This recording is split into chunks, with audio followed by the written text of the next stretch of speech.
Hello, everybody. Welcome to Planet FPL, the world where everything revolves around Fantasy Premier League. My name's Suj. And my name is James. Happy Monday, James. Another No, it's weekend of not. No, football. no, stop that bullshit. It's not. Listen, a weekend of football is done. 10 games over the weekend, FPL and all that jazz. So, regular listeners, you know what you're going to get. We'll run down our teams. We'll run down all of the matches. And maybe if we've got some time, James, we'll squeeze in some questions at the end. That You're probably unhappy. means no. You're unhappy because your team lost yesterday. Oh, yeah, of course. Yeah. Of course. It's a very difficult podcast to do on a Monday when you've lost the derby the day before. So, yeah. But let's talk about the other football. Let's just be glad that it's my face that you're looking at, not Clayton's, because I'm sure that he would be a lot more glowy, and he's one of the better ones. I think he wouldn't actually. He'd be inwardly like trying not to laugh at me. Don't worry, that's all to come later on the content this week. I think you get two Claytons. You get normal Clayton, and then you get Gooner Clayton when he's in full Arsenal mode, and Gooner Clayton would be much. He'll be nice to my face. I know braggy. behind my back he's taking the piss out of me. I'm well aware. Don't worry. I know he's super hyped because I listened to a little bit of his bite-sized stuff yesterday, and yes, he is gassed. And as you would be winning the derby, but yes, we'll talk about some of the other games as well. Game week 2 after your wild card. I should phrase that, but second game week after your wild card, James. Happy, unhappy, still stumbling along? No, I'm pretty much well pleased, right? So, I mean, I thought I was dying again on Saturday. Me and the wife took Harry to the park during the 3 o'clocks. It's like you look at your phone 15 minutes in, like, oh, he scored already. Inevitable of what's going to happen with him. It's not, obviously, I don't own Haaland.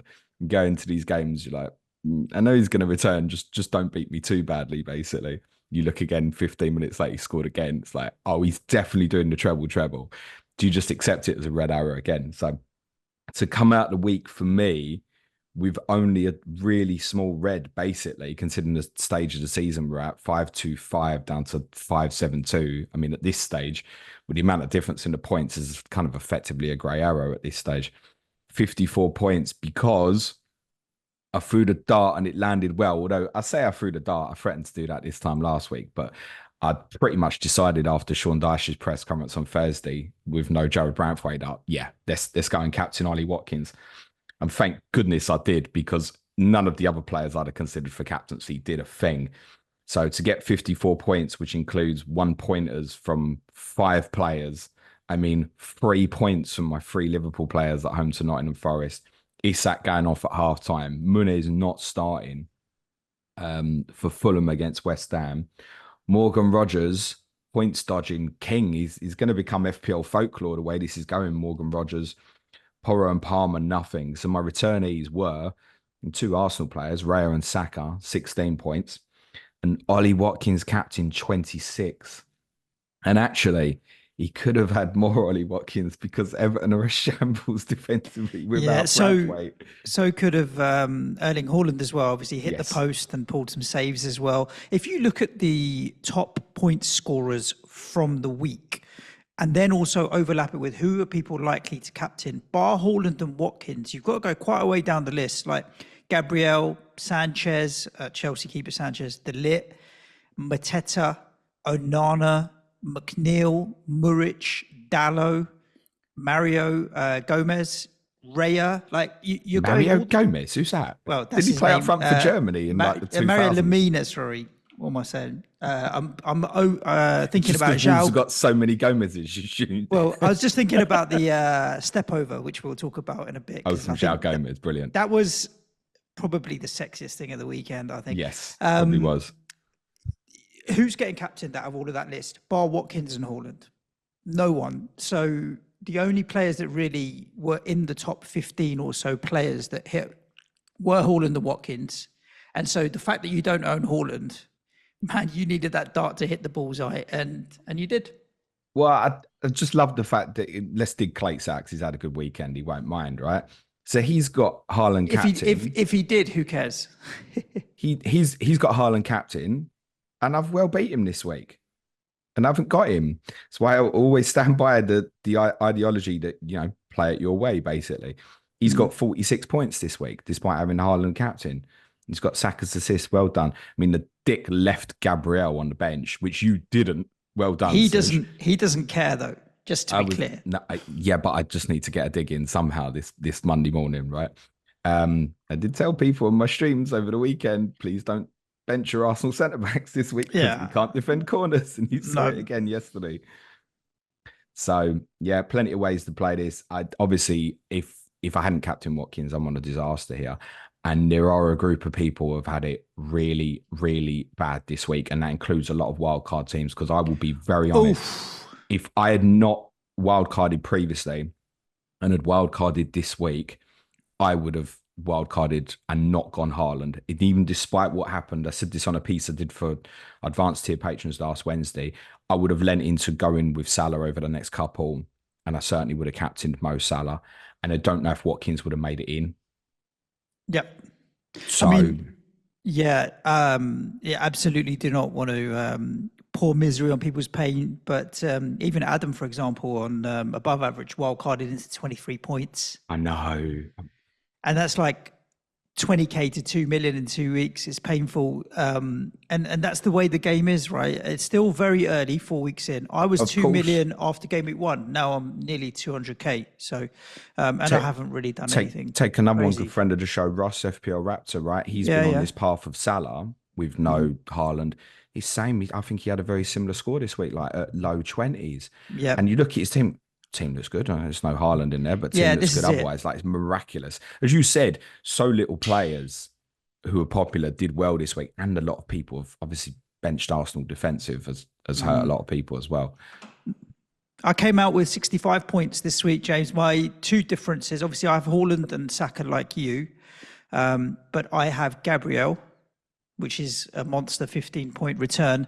And Emil Smith-Rowe popped up again with an assist and picked up some bonus points, which he has shown that he can do when he gets a return. A lot of people were looking to sell him on my stream on Saturday morning. I was like, no, I definitely wouldn't have been looking to do that. But other than that, my Munoz Minte Muniz differential trio, fuck all. Trying to work out how I could get a pod title out of that, and I don't think I can. I don't know.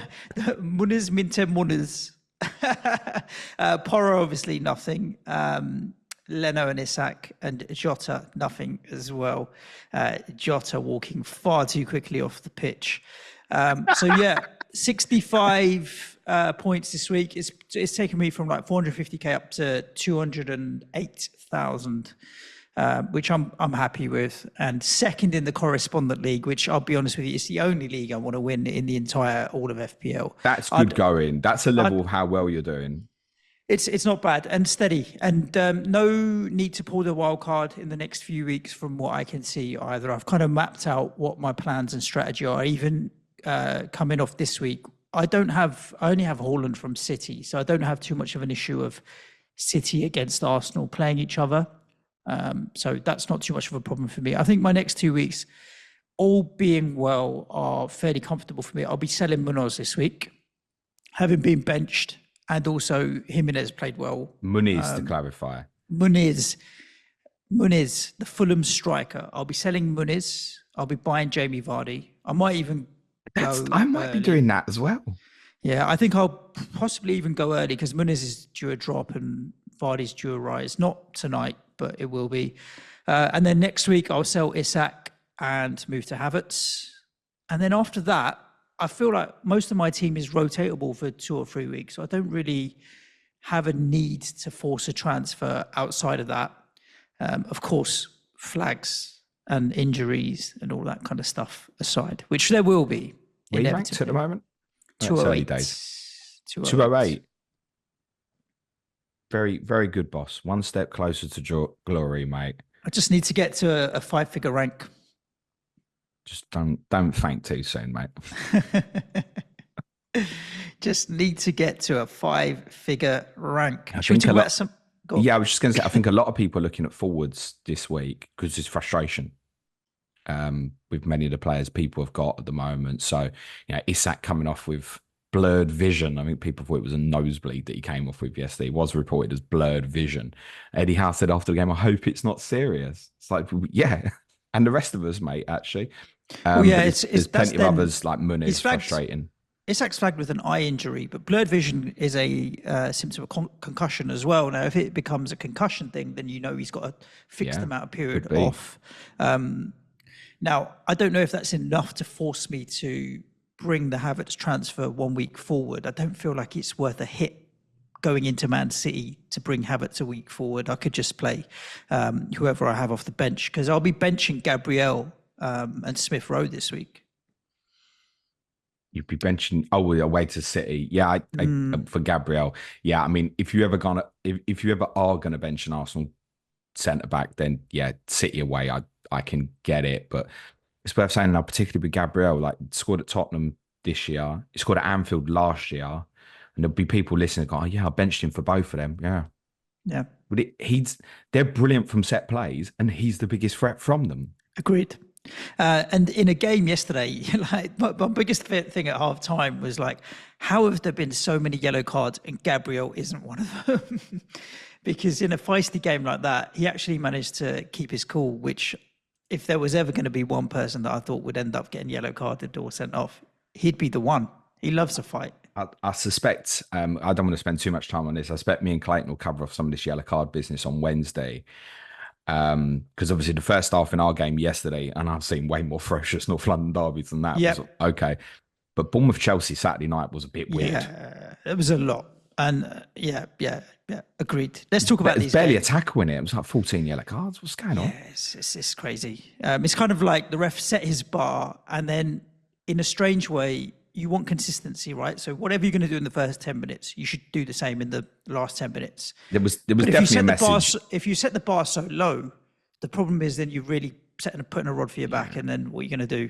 There was definitely some sort of message over that international break when no jip from anyone. You know, if anyone's going to talk to you, just book them and stuff. That's how it felt. Southampton 0, Manchester United 3. Yeah. Yeah, apologies, like because obviously the mood I'm in this morning, I'm just going to go and batter a few other teams here as well. Actually, did you watch this? Nope. Okay, so up until the penalty, Southampton were the better side by quite a distance. Played really well. United just weren't at it in the first half hour or so. But what about from a chances created point of view? Because we can say Southampton were the better side in terms of possession and like dominating the game. But did they create enough? Because that's always been the criticism. You ain't going to get much bigger creation than a penalty, Suj. Yeah, I suppose. But that was solid 20, 25 minutes in or whatever it was. What about up until that? Yeah, fine. I mean, like massive chances, no, but Anana had made like a really good save from Tyler Diblin, for example. Yeah, Southampton were a better side in that period. And mentally, I just think they collapsed straight afterwards. And individual errors in them defensively. Oh my gosh. Those of us who captained Isak in game week 1 were doing it to attack Southampton. And that is going to continue here, I think, in terms of wanting to attack them with fixtures they've got coming up. You look at Arsenal playing them in game week 7, Haaland playing them in game week 9. You know, if people want to get their triple captaincy out the way early, I think a few will be looking at City against Southampton in game week 9 now for the big man, possibly. And that will be a really scary one not to own him in, because against Haaland, you will end up going in an individual duel and their centre-backs are not good enough. So they changed system and went to a back 4. I said to you last week that I thought there's every chance they would do this because of how the first 3 games had evolved for them. And they kept taking Harwood-Bellis off early in games. So he was the one that missed out. Jack Stevens on the first goal positioning, it just goes so much deeper than the rest of his team. It looks like they don't work on it. He panics and goes too deep.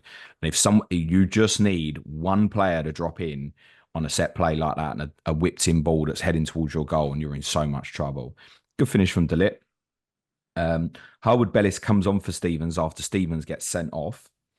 And Harwood-Bellis commits an even worse mistake in terms of his positioning on the third goal, where it reminded me, it's so bad, it reminded me of a kid in the playground who saw trouble and went, I'm going to go and protect my goalkeeper. The ball's in a wide area. Where are you going? Yep. So Harwood-Bellis, for those own, guess what? He's coming back in. And I guess with Ipswich at home this weekend, there'll be a temptation to play him. Bednarek also, he's so average defensively, in my opinion. They'll keep conceding goals. But I think the most damning thing with Southampton is based on what we've seen in the first 4 games. And I'll be predicting Ipswich to beat them next week. I wouldn't be surprised. That's our COTC this week. Southampton, based on Ipswich's performances as well, right? You look at both. They gave Fulham a tough game. They were good in the first half against Liverpool. They've gone and got a draw away at Brighton, which is a difficult place to go. I would say the most damning thing is I think Ipswich possibly will beat Southampton, and pre-season wouldn't have thought that. Yeah, so people got like forward problems, right? So you do worse than by Liam Delap this week, maybe. Talk about him in a bit as well. Yeah, it might be a bit short-termism for me, but if you are then wildcarding out in 6, which a lot of people are, maybe worth a look. Yeah, I mean, I think Vardy will be a popular one for people on wildcard 6 as well for the same reason. Oh, they're playing that Everton, and then, okay, I can come off it when Leicester play Arsenal in 6. Of course, absolutely. I think you and I would maybe be looking at it more as a perspective of benching Vardy in 6 I'll be benching in 6 and yeah. then literally playing him most of the weeks after. Yes, their run of fixtures after the Arsenal game is good, so that's why there'll be attention on him. After the penalty, I don't think they had a shot, Southampton. I don't think they had a shot at all in the second half. Wow. And the red card was quite late on. So I mentally went, I think, after the second goal, particularly after that was quite soon after the first. You're potentially in a position where you're 1-0 up and suddenly you're 2-0 down. Even Rashford's goal was really ugly for them to concede. The penalty, I think when it was given, I think most of us thought Ben Brereton Diaz will take that. Because we've seen him take him in the past. Cameron Archer, as far as we're aware, has never taken a pro penalty before, and it looked that way. And it's one of them I think you look back on. I wonder if it was like a decision of, well, this guy's maybe going to be our 9 now. Let's try and get him up and running, when maybe he wasn't the best penalty taker. And these fine margins really matter because Diaz actually is, I think his about conversion rate is over 85%, which is more than average. Yep. So we would have expected him to take it. That penalty was won by Tyler Dibbling, who played basically as the right-sided forward. And I think a lot of us, as soon as we saw the team, went, hello.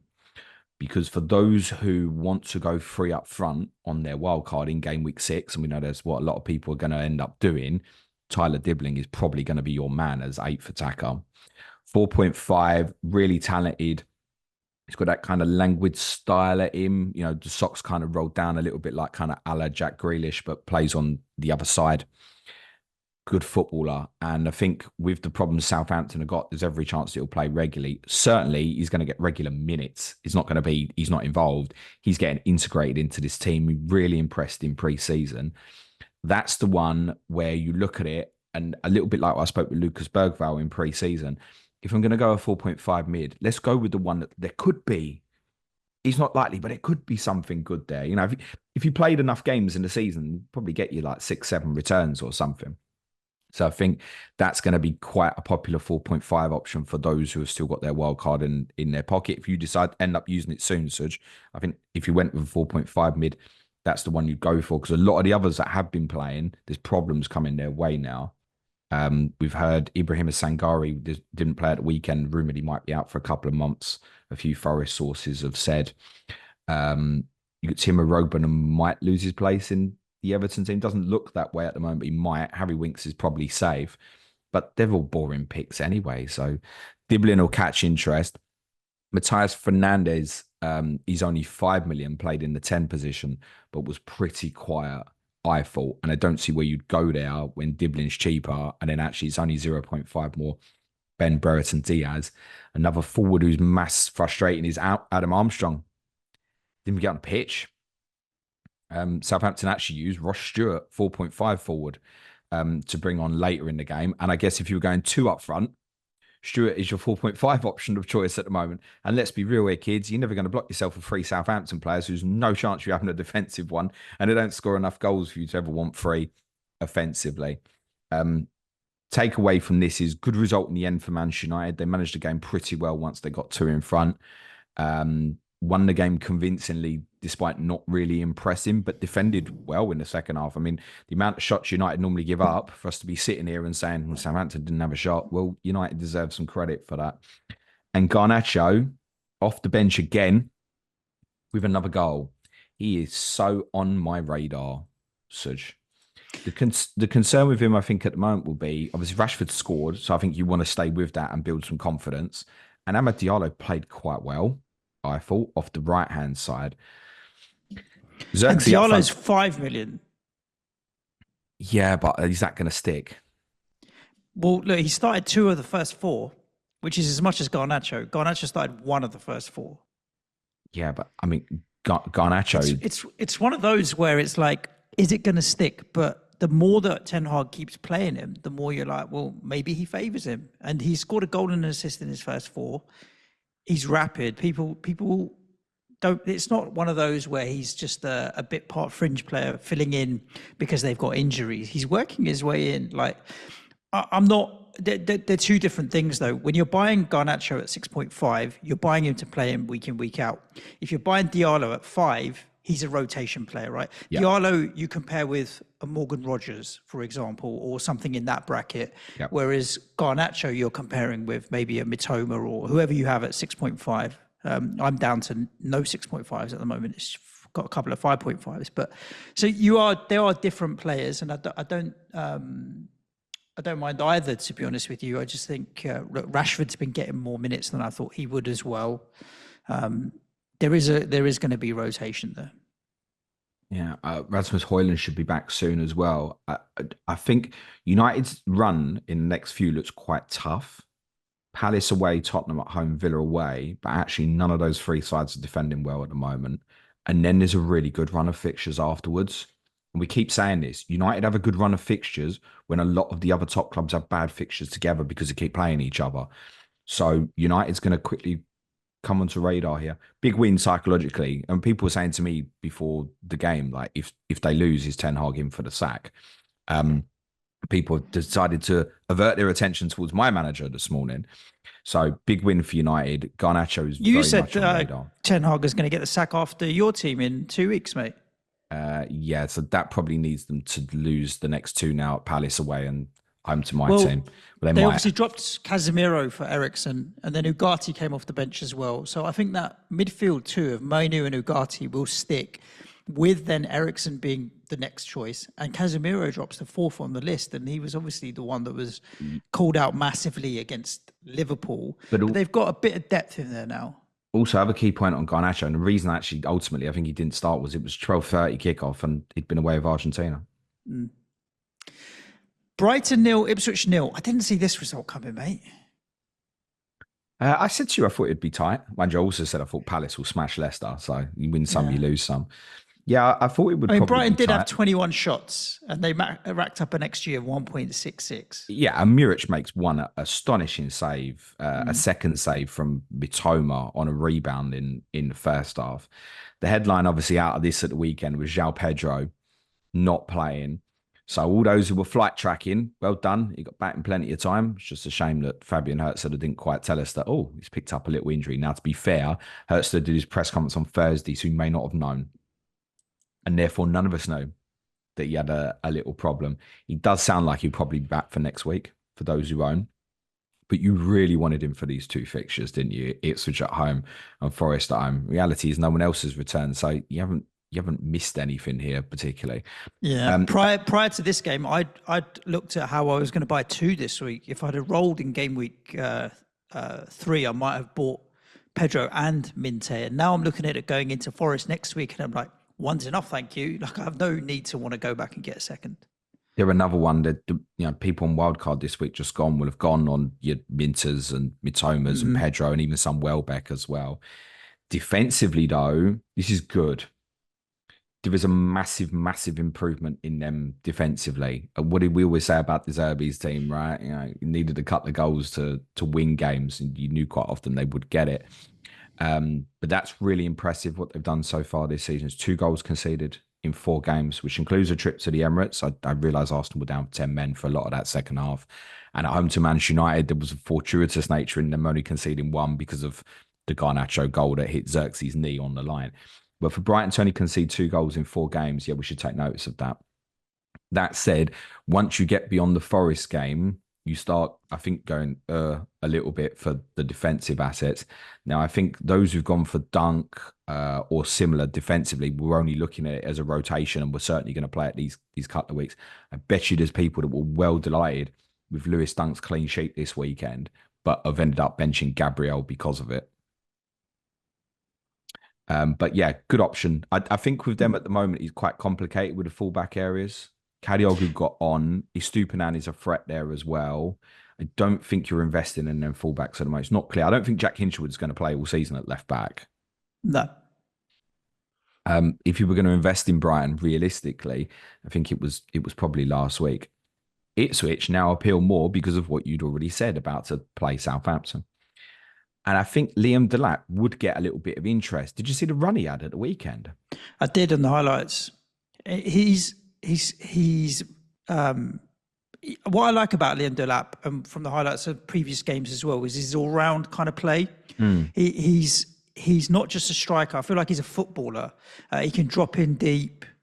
He's got finishing ability. The goal he scored when he hit it from outside the box, like he's an all-round player, and he's quite physical as well. Like he takes a knock or takes tackles. He's not a whinger or rolls around. Like part of the problem in the Bournemouth Chelsea game was a lot of rolling around and grabbing your head and all that kind of nonsense. I feel like I like him because he just feels like a robust player. Yeah, I didn't realize he was that quick. I mean, I don't think he's super quick, but I didn't realize he could do that. Yeah. But that's what people probably did notice about him this weekend. What they might not have noticed was him coming off in the 59th minute. Because Hurst is back fit as well, and that's obviously going to put some pressure on the position. So I think it's avoidable.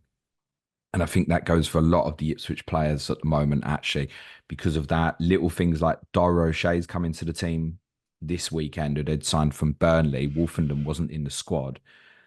I think it's probably O'Shea and Greaves moving forward now, but I don't know that with certainty. I think Greaves is the one you probably still put your hat on as a 4.0, but it might be O'Shea possibly becomes a better option.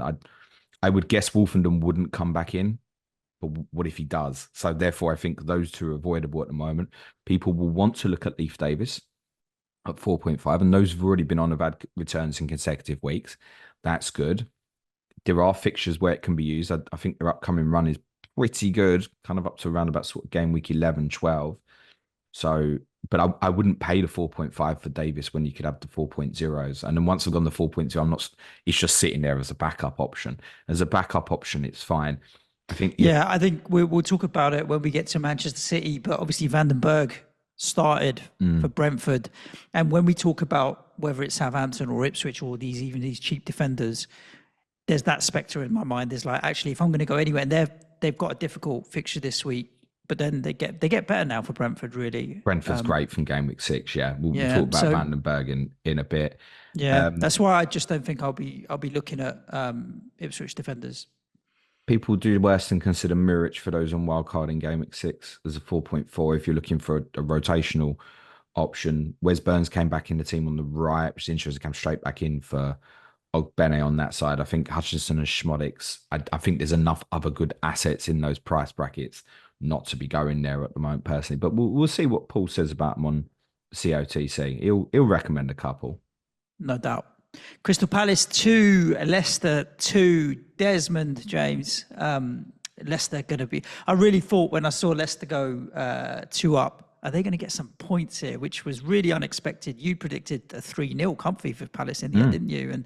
And Palace did dominate overall the game and definitely had more of the chances, but left it late to get the equaliser, and that obviously was a penalty that many were hoping that Eberici Ez would take, but he didn't. And Mateta's back on a scoring run now.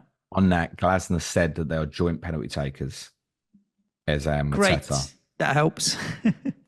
He's basically said they're both the penalty takers, and this is whichever one feels it in the moment on the pitch. This is becoming a more common theme, guys. We've seen it a lot with, say, like Odegaard and Saka last year, Bruno Fernandes and Marcus Rashford historically as well. This is becoming more of a thing where clubs are doing. I wouldn't be surprised, people keep, who's on penalties for Tottenham? Well, we never bloody get them. But I don't know if like Son or Solanke. It might be both. It might be that sort of thing as well. I don't know. That does put off of Eze's appeal a little bit, particularly with, I think, a lot of the feeling was, oh, and Ketcher's going to be a threat for Mateta here in terms of his minutes. Would they've all played? And Ketcher played this kind of hybrid sort of 9-10 role from the little bits I've seen of the game where he gets really high and gets into the box a lot, but he's also being asked to defend the right-hand side of the pitch in the same way Jordan Ayew sort of did quite a lot for Crystal Palace historically. And Ketcher's in at cheaper. And actually, if Mateta's going to stay as the out-and-out 9, that just becomes of interest off the back of his form at the end of last season and a couple of goals at the weekend. And now he might have some of the penalties, which maybe we didn't think before as well. So Eze stock's possibly down a little bit. I think all three of them are interesting options going forward that need evaluating. But I also think if you wanted to invest in them, it was probably the game just gone. They played Klein at right-sided centre-back, so Richards came out. Lacroix made his debut at left-sided centre-back. They don't feel to me as solid as they did for a lot of the back end of last season, but I just think that's an evolving where it's changing at the moment amongst the back three, and it probably needs a period of settling down. Like Dean Henderson doesn't cover himself in any glory on the first goal. He's a player I love to dig out when I'm just not a big fan of him. And I also think, but that said, if he gets injured now, they play Matt Turner in goal. So I don't know where I really want to kind of like invest in Palace defensively. I feel like I just want to stay away from that. I feel like I'm a little bit stuck with Munoz in that, okay, I don't need him for Man United, but then it's Everton, so that's fine. I don't need him for Liverpool. It's another one as well. Mitchell's return. He's all right. Everyone talks about Munoz all the time. Oh, and it's Mitchell with the assist again. I'm stuck with him because he's just not my biggest problem, and I'll just play him in the weeks that I need him, which is not when they play United or Liverpool, when I can play him for Everton and Forest and things like that. And maybe he'll pick me up a return, but I don't know. He's almost like a dead man. Clean sheets in any of them, though. No, but it's the attacking return. But he's not coming, is it? Yeah, but he did pick up an assist in the first week, right? So he had another one where Eze put it through to him in the first half, and it's like there isn't conviction now. So I don't know if he's just one of them. He's good on the eye positioning, and he does get in some great positions, but he isn't actually like a finisher in the big moment. So if you run, it's fine. And I think largely probably depend on what you've got. So you probably play it this week against United. But I wouldn't be going and looking at them for investment defensively. I'd just be looking offensively. Yeah, agree. On Leicester, couple of notes because kind of didn't really cover them after they lost to Villa. Okollie's played the last couple now at centre-back alongside Wout Faes. You might remember me saying Faes was unhappy that he was having to play left-sided centre-back. Well, he's not now, is he? So I think this is probably sticking with Faes and Okollie. Wilfred Ndidi, who got the 2 assists at the weekend, and about 2 very good assists, actually. He's playing a more advanced role at the moment. I wouldn't be going near that, though. Mavadivi's coming on that left-hand side. So you've had Fataru come out the team this week. Buonanotti's been working on his fitness, also a threat. And also, remember, they've got Odson Edouard to build into this as well, who certainly can play in wide positions as well. That is the biggest thing that would put you off of Vardy at the moment. Not knowing where Cooper wants to use Edouard. Now, I would think at the moment, it's probably take Vardy off earlier. Vardy's played 90 minutes in the last 2 games. The first thing I checked when I looked at fixtures and who would be my go-to was how many minutes has he played? I did the same. I did the same. And it was 90 in the last 2. And I'm thinking, well, okay, the Red Bull's doing the trick. He's able to last out the games. So he missed periods for last year with Leicester. But what I think is really important, big difference between the Premier League and the Championship, is quite often in the Championship, it's Saturday, Tuesday, Saturday, isn't it? In the Premier League, not so much. You would guess that he probably doesn't play in the Carabao Cup, and they save him for these league games at the moment. So an eye test. I mean, does he look? He looks sharp and fit enough. He doesn't look like he's off the pace at all. Peak Jamie Vardy from the title-winning team and stuff. No. You have to understand that. But if you can get him in on goal, I mean, look, how old is he now? 37 and stuff. He's got on the end of a through ball and scored a 1-on-1 and finished it well. And that's a typical Vardy goal. Yes. So he's still scoring that type of goal. He's much better in and around the box. I mean, probably his movement in and around the box is probably better than it was actually sort of 8-9 years ago, because he's more experienced. So Jamie Vardy's right on radar actually for me, 5.6. And I don't think there's anything else offensively at Leicester you could look at the moment if you want to. And as said, for those on wildcard in 6, looking, got a Munez problem or something like that, if Isak's ruled out, you'd do much worse than just going Jamie Vardy for 5 and then selling it. But then you and I are considering, because we're going, okay, Arsenal away makes the run look tougher. But afterwards, Bournemouth at home, Southampton away, Forest at home. The home fixtures are good. And then Ipswich away. Yep. I'll be playing him in all of them if I buy him, assuming he's fit and keeps his It's a good little run. Yeah. So he's of interest. I wouldn't rule out investing in him this week. With now Munez is a problem for me. Yeah, and based on the FPL statistics, it looks like he's due a price rise soon. So it's not just you and me. Maybe a few others are thinking that he might be one to look at and consider investing in. Fulham 1, West Ham 1. I mean, a lot of people are lamenting Morgan Rogers as the points dodger. Bernd Leno is my points dodger because that's the second game this season. Man United in the first game of the season conceded in the 88th minute, 89th minute, 94th minute here, equaliser for West Ham. And when you've had such a great transfer window and it's Danny Ings coming off the bench as the one that's saving your team and scoring the goal, you do think that as good a transfer window as West Ham had, not buying John Duran is probably the most defining thing of the entire transfer window that will be looked back on. This game, James, when I finished it, was basically, my overriding feeling was that was a good mid-table Premier League game.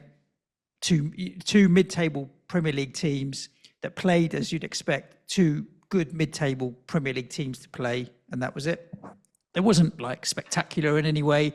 It wasn't like one side played amazing football and dominated in any way, but it wasn't like either were particularly awful. It's just a good game from two good teams without being amazing.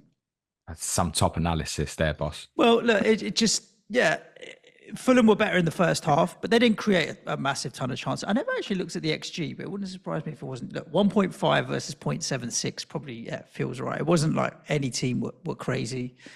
Fulham definitely dominated the first half, and then obviously West Ham had a much better second half when they changed the formation. No Paqueta in the starting lineup because obviously he's coming back from overseas. But yeah, Raul Jimenez coming in for Munez is probably a big concern for a lot of Munez owners. He played well in the first half, Raul Jimenez. His movement was good. He was quite mobile. He seemed to be on it. It wouldn't surprise me if he stays in the team. I can tell you Lewis James' opinion because they're playing the Carabao Cup this midweek. Lewis's opinion is that probably whichever one doesn't start in midweek starts next weekend. Yep. So if Munez starts that game in midweek, that's real alarm. Also, I think there's enough alarm anyway in the sense that Jimenez just scored, and you're saying he played all right. Yeah, he was fine. So I mean, as it stands now for me this coming week, so I've got Munez bust on the bench, and I think that's probably a point for me that I don't have to sell him this week. I'm better off waiting for a week more. The one I wanted to go to was Visser. If I was going to move, that was like, Munez to Visser in 6. That's the one. And I was actually thinking, once I saw he wasn't in the team, I was thinking, I'll go early because they're playing Dr. Tottenham in 5. That'll do. We don't know the prognosis of Visser's injury yet. No. Sounds like it could be a month or so, in which case that would be off the table. So Munez would be a real concern for people. As said, going into this weekend, I think there was people looking to sell Smith Rowe. And what I saw at Newcastle yesterday, I wouldn't be desperate to get rid of that. But when you look a little bit further ahead, Forest away, strong defensively, we've always said that. And then it's City away. So I think people anyway who have got their Fulham assets will be looking away. Those who are on Anthony Robinson are obviously going to be pretty happy with that, despite the fact, obviously, it's very nearly ended up in a return this weekend. But he's held good value for you. So people aren't going to be moving that, I don't think. Interestingly, Joachim Anderson into the team. Yeah, I mean, that was inevitable. He was good. He was good. He was decent. He's not too bad on the ball as well, spraying the ball about a bit. I thought Fulham were steady. Like, it's Newcastle at home next week, right, for them. it's not going to be easy for Newcastle. It's going to be a tough game. I wouldn't surprise me if Fulham do get something out of that. I'll probably be looking at a draw for that. I've got my eyes on Anderson. If he drops towards 4.3, adds something to just get me off Nedeljkovic as more of a rotational option moving forward. I wouldn't mind that at all. Not in a rush to make that sort of move. The fixtures coming up, I wouldn't be diving into it to want to play it. How did Crapid play? Well, this is the other thing. Lewis is quite good. Traore has been playing all right. It's like he's grown up or something. You know, he was good. There was a couple of instances where he was up against Kilman. Well, no, it's his decision making, his maturity. He was a threat. Not enough that I would want to own him in FPL. And you still, no, I don't think so. He cut across Kilman a little bit as a clash. I don't think it was anywhere near a foul. He definitely gets pushed. It's one of them. If the ref gives it, there's no way they're overturning it. It's not. But also, he put his leg out to get kicked as well. I think it was 50-50. I think it was 50-50. I wouldn't have given a penalty, but he was good. He was good. Not enough to want to own it. Okay. Couple of brief West Ham questions. Emerson, bad one or not injury? Unsure as yet. Okay. He played on a bit after he'd first taken the knock, and so it might be minor. Sure. It might be minor. He played on a bit, but eventually then just sat down and had to be taken off. If he's out, that's presumably what, Wan-Bissaka to the left and then Southampton on the right. That's what we did in the Carabao Cup game against Bournemouth when Creswell was due to start that game at left back and got injured in the warm-up. And so what he did was put Wan-Bissaka on the left and Southampton on the right. But yeah, so I would suspect that's the same, because that's the same thing that happened this time around. If that's what happens, I actually think it makes Palmer and Madueke a little less attractive this week. On a one-on-one basis, of course. He's great at that, isn't he? Oh, so good. And obviously, if he's coming inside with left footers, it's quite natural for Wan-Bissaka, I think. So yeah, it'll be difficult for them to get away from him. I wonder if it would mean that Chelsea would even consider playing a different profile of player on the right-hand side to Madueke, if that's what they think is going to happen with Wan-Bissaka on the left. It might be that you can play Sancho out there, possibly. Yeah. Sancho was really good when he came on for Chelsea. I don't think we're looking at West Ham otherwise, but no, it's difficult. I do have eyes on Jared Bowen personally. Well, look, the problem in the first half of West Ham is when you've got a midfield of Rodriguez, Alvarez and Souček, where's the creativity? That's not got any creativity in it whatsoever. That was Bowen on the right, Kudus on the left, and then Antonio up top. At half-time, when Paqueta and Somerville came on, Antonio was sacrificed, and then it became Somerville on the left, Paqueta in the middle, Kudus on the right, and Bowen up top. And I really do think that that's where we're going to end up moving towards, which means Bowen will be striker. So, yeah. And he had a couple of shots and chances as well. What about Fulkrug, mate? Well, we got him for the Carabao Cup, mate. So that's what we bought him for. I mean, look, to be honest, with Bowen on the right up front, I'm not that bothered from that perspective. Does he appeal a little bit more if he's going to play through the middle? I think, yeah, by virtue of you'd put like a Somerville in the team, Paquetá gets more central. The creativity is better for him if he's playing in that position. He's got 20 points, Suj, in the 4 games. There's 5 points per game, ticking over really nicely. I see him in next to no teams whatsoever. Great little differential for someone like me. 6.1% ownership, nothing. For someone like me, sitting there with Jota, trying to compete against the Haalands and the Salahs, these talisman like him really appeal to me. And now, if I'd have gone last week, if I say I thought Jota wasn't going to play, I'd have gone into Eze. I spoke about this. And I think in 6, people would make, Jota or Diaz to Bumo. And that's what we said on COTC. We think Bowen will keep getting overlooked because when you come to move in that area, it's someone's fixtures are a bit better or something. And then that appeals to me as well. So if I got in a position where after Liverpool played in Milan tomorrow night, I thought, I'm not sure Jota starts this weekend, I could well just pull the trigger on Bowen and go, do you know what? That's going in. I'm going to stick with him. Yeah, and you'd stick with him all the way through for a while because Brentford, Ipswich, Spurs, but United at home, then Forest, Everton. It's a fairly consistent run. And then you have this super run from game week 14, which everybody's pretty aware of. Yeah, indeed. Liverpool 0, Nottingham Forest 1. one. We previewed this game, James. You did mention that Mark Sutton always says we'll score in these games. Didn't expect Liverpool at the other end not to.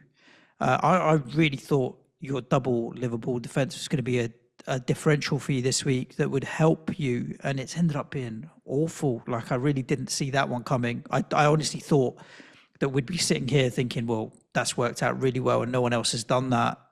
So big surprise. Oh, there's loads of people who sold Gabriel this week for Robertson for the 2 weeks. It's like, how many points down are you, man? No, awful. I get it because they hadn't conceded the goal so far, but I kept saying that to you last week, didn't I? I said, I'm spooked. I was talking about Trent captaincy. I said, I'm spooked by the fact they haven't conceded yet. Just don't see them keeping 4 clean sheets in a row. It should be said, the Forest goal is outstanding.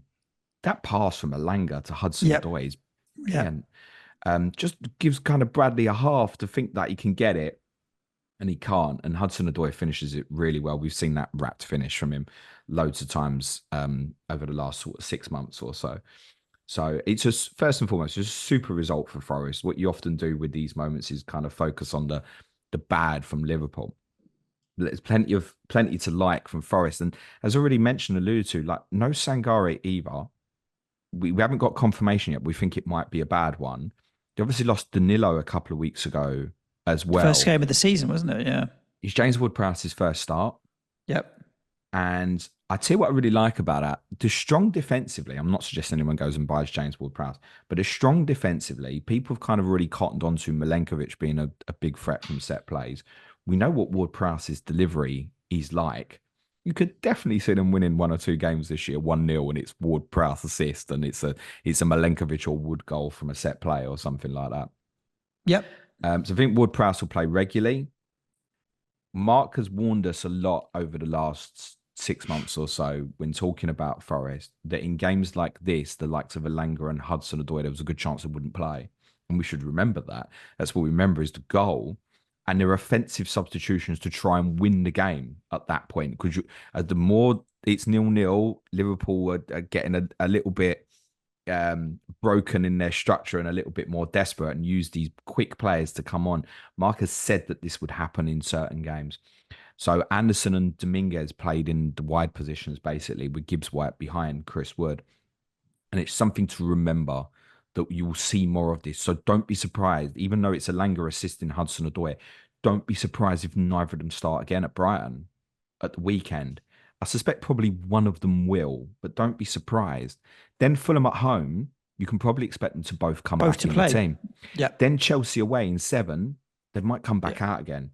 So unfortunately, although it's a brilliant goal and it will catch attention, those 2 wide players for me can't be looked at the moment. Do you remember in pre-season I said to you in terms of Muniz versus Wood? The thing that I kept liking about Muniz was if you got stuck. So when Forest came into bad fixtures, like if you got stuck with Muniz, Fulham's fixtures were a little bit better. Right. That analysis was wrong, wasn't it? Because now you're like, oh shit, Wood is still playing. Even though Nuno had said on Thursday, he'd said, oh, look, he came back quite late from international duty. We'll need to check him out. And I thought, oh, he might come out the team. It might have been that Nuno's warning and given a preparation for taking Wood out the team. He didn't. And when you factor in what I've just said about Ward-Prowse and stuff, there was a couple of he's definitely an option to replace Muniz. Bits where, I mean, the chances for us, let's be honest, were few and far between. But there was a couple of bits I saw on the highlights in the build-up. Wood was all right. He's bringing players in. He picked up the ball, laid off a nice, neat pass. I think Nuno has definitely found what works at Forest, because the way it ended at Wolves and then obviously his stint at Spurs, I wouldn't say tarnished him a little bit, but it was like, okay, why have they ended up going to Nuno when Cooper left? And you did say at the time that you think he'll do well there. I think he's found, and he's built a squad and a team that's working for him. Yeah, I think at the same time, though, when he went there, I was like, okay, yeah, probably do better than people expect. But he's also been the one I've been saying, oh, I think he's in trouble, maybe if that they have a bad start. And they've obviously had a great start. So he's in a very, very safe position now. But I also think I have a very, very negative stigma about Nuno because of him managing my football team and it being bad. So I think I do have a negative bias towards him because of that. And maybe we should reflect more on that Wolves team. And what did that Wolves team do? But good defensively, right? And up front Very in Jimenez, Jota, and stuff. one goal in the second half, and that Well, was this it. is it with Wood as well. Forest will win games 1-0. He's the most likely scorer. I haven't done any data digging on this yet, but we do know that the forwards, I think just we can see it, can't we, are hoovering up the bonus a little bit more when they score. But if Wood scores, it's every chance it's a 9-pointer. There's a good chance of that. Yeah, he's at 6.1 at the moment. Yeah, I think with Brighton away and Chelsea away in 2 of the next 3, it just doesn't feel great. Then there's a couple of good ones. Yeah, Palace at home, Leicester away, West Ham at home, Newcastle at home is not a bad run. You look at Arsenal away in 12, it feels ugly, but then it's Ipswich at home afterwards. Like again, Wood may well prove to be the talisman here at Forest. Yeah, where you were I looking at don't Visser, maybe Wood is the one. I don't see me going there though. No, me neither. It's on radar. There are a couple of other Forest players I'm very interested in though. And I think you all should be, because how many times have we said the underlying defensive numbers since Nuno took over are really good? And there are 2 fullbacks there who are both 4.4. So Alex Moreno made his debut at left back, and he's a player I think who played at Villa. We were very interested in, or if he gets minutes. I think when his price came in the summer, a few of us raised eyebrows at that. He's dropped to 4.4 because he's not been playing. That is really interesting, I think, as a rotationable option. And I like Ollie. I think that will become the first choice fullback. So for those with Nico Williams, that's on alarm. But at the same time, the fact that Nico Williams is there also causes concern about investing into these 2 players as well. But Moreno, I think, yeah, that's going to get some interest. I bet he ends up on quite a few wild cards in game week 6, I think if he's still 4.4, Alex Moreno. For Liverpool, that was a big pin in the fucking in the balloon, wasn't it, mate? Yeah, absolutely. The honeymoon is over for Slot. I mean, look, Jota. There's now negative recency bias with no returns in the last 2, but let's not forget he did return in the first 2 games of the season. The concern for me with Jota now is Champions League. I'm looking at it thinking, all right, when they made the substitutions, Diaz came off. Jota came off, and who else came off? Szoboszlai, or was it? I think so, yeah. Yeah. Pushed Trent higher, didn't he? And then I'm thinking, okay, now that they've got Champions League midweek? No, it was McAllister. Sorry. What does that mean moving forward now? Are we likely to see a little bit more rotation? Are we likely to see more Nunes and Gakpo minutes? And so do I want a rotating Jota? I don't think I do. I liked it at the start of the season where I knew he was going to start, but do I want him as a rotating option? I don't know if I do. For the next 5, would you rather have Jota or Bowen? Jota, if I knew he'd play, is still the answer for me. But you I also the caveat though. I do know that Bowen plays is worth saying as well. That Jota's also a player that can still return off the bench. You know that if he doesn't start, he'll probably get the final half hour through the middle if that changes, right? And then tired legs, there's every chance he comes on, returns from the bench. So I don't think it's like a panic one. I'd probably be a little bit more concerned as a Diaz owner, actually, rather than Jota. But I'm certainly aware that I may well be coming off. That threat of Nunes and Gakpo is obviously certainly there. Although a few did point out that Nunes came on and then it went to shit for Liverpool at the weekend, which I think is particularly harsh because it wasn't his fault that Forest scored that goal. But even still, just coming off at those sort of minutes, and the way they've come off there is so laughable. How Diaz owners have beaten Jota owners by 2 points. What could you do other than laugh? I'm like, this is definitely a skill problem with my FPL management that Jota's number's gone up before Diaz's. Damn, why didn't I know that sort of thing? So yes, I think they've become a concern. It's worth saying, look, for those who did dive in on the Liverpool defensive, my problem with the move from the Arsenal to Liverpool players was like basically what you need over these 2 games to justify it is Liverpool to return twice and Arsenal to blank twice. It's basically what you need, because you're not just going to want to go back to the Arsenal player in game week 6 unless you were trying to chain it. I don't want double Arsenal defense anymore. I want to move to Arsenal offensive. It's fine. If you've made that sort of thing, like it's happened, it's done, it's finished. It is worth saying they've conceded 1 goal, Liverpool, this season, and it's a bit of a weldy, right? Yep. So defensively, I definitely think the improvement is there on them so far this season. Lots of people wanted to ask me about Kanate at the week. I really don't like it. I think now because the Champions League starting up is kind of similar. It's that the other three feel like they'll play. I think there's a little bit of doubt about Robertson moving forward. But Trent and Van Dijk will nearly always play, it feels like, in the league. Because even if he wants to give Bradley minutes, you kind of see it at the weekend. His solution to a problem at the weekend was to move Trent further forward. So that's worth factoring in. So Trent, I still think absolute gold. I think if you were going to add Liverpool, it was the week just gone anyway. And yet, despite all this, Suj, if Diogo Jota didn't start tomorrow night in Milan, I might captain him this week. Yeah, if he doesn't start, then I don't mind. I mean, we'll talk about Bournemouth, Chelsea. I don't know. It's Bournemouth at home, isn't it? It's a more challenging fixture, but I think the alternative options for captaincy for an idiot like me without Haaland and Salah look more difficult this week. So I've got it bust on Watkins as it stands. Let's talk about Haaland. Manchester City 2, Brentford 1. I mean, the first 15, 20 minutes of Brentford was really interesting, that they just gave City so much trouble when they played away at Anfield, and they took Sade out of the team, and they only had Visser and Mboma. I thought they didn't. There was too much gaps between them when they were trying to attack, and they were missing a player. This time around, it didn't feel like that when they didn't have Sade in there. It felt like they had a much better threat. I don't know if that's anything to do with the way that the midfield three behind them were pushing forward and pressing.